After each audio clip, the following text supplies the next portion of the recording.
And joining us in studio tonight, we have Bakersfield Congressman Kevin McCarthy. Good evening, Congressman. Good evening. Thanks for having me. First of all, let's get your assessment of Leon Panetta's budget cuts for the military.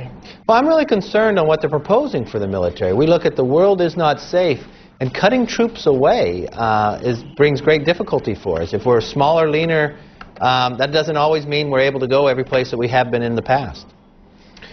Well, Kern County's two major military bases, that's Edwards and China Lake Naval Weapons Center, escaped the last round of base closures pretty much unscathed. What about this time? Well, China Lake actually grew. And the thing you have to realize is the mission of what they carry out. You have the 2508 aerospace. That's the space above them that you could use for testing. Yes. They're on the cutting edge. And what we propose to do to the military with UAVs and others, you test them at those two bases. So if we go through another BRAC, there's a very good chance that they could grow as well. But we're worried about what the size and scope of the overall defense budget will be. And Congressman, let's go back now, if we can, to the State of the Union address on Tuesday. And the cameras show the president entering the House of Representatives with two young guns behind him, and that is Representative Eric Cantor and you. Did you have words with the president before you walked in? Yeah, we're part of the escort committee. It's not that the president picks us to walk behind him, but the escort committee, you go through and you go meet with who's ever speaking there beforehand.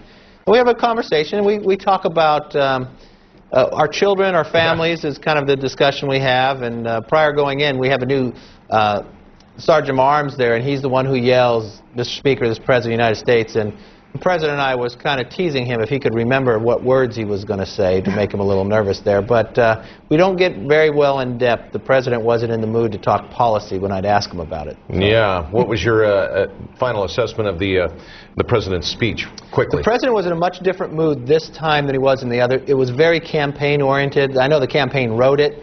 He's in the campaign year. It was more division than it was uniting, and I don't think that's best for the country. I personally don't think that's best for him if he thinks he wants to run that way. You don't divide the nation. You bring us together and tell us where you can take us to a different place. All right. And what about remarks by House Democratic leader Nancy Pelosi yesterday saying there's no way Newt Gingrich will ever be elected or nominated as the GOP presidential candidate? She says she knows something that will make that prediction stand up. What is going on here?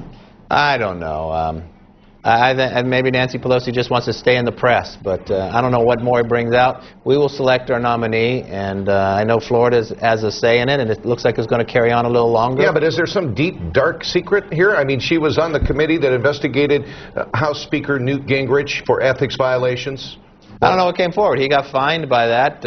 If she knows something, I don't know it, but I don't put it past her, and I don't know what more people would want to know about Newt that they don't already know. All right. And I know her campaign today, they actually said that that's something that she supposedly knows is that Newt Gingrich would not get the nomination. So perhaps trying to kind of quell the... I think she's just trying to make news. All right. Hey, finally, happy birthday to you.